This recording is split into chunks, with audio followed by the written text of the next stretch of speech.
তো hello guys, আমি আজকে আমার ছাদের কিছু ফলের চারা শেয়ার করব। দেখুন আমার কাছে কী কী গাছ আছে। তো এটি হচ্ছে একটি আমড়া গাছ, এটি হচ্ছে থাই ভ্যারাইটির একটি আমড়া গাছ, আর এখানে আছে মালবেরি গাছ। দেখুন এখানে মালবেরি ভীষণ পরিমাণে হয়েছে, গাছ পুরো কালো হয়ে যায়। তো এই দেখুন, এটি হচ্ছে কাটিমন আমের চারা, আর এখানে আছে থাই জামের চারা,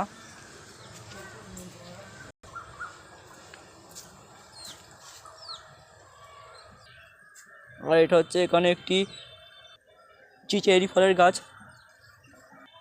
আর এখানে আছে মুসম্বি লেবু, ভিয়েতনামি মাল্টা, আর এখানে আছে ড্রাগন গাছ।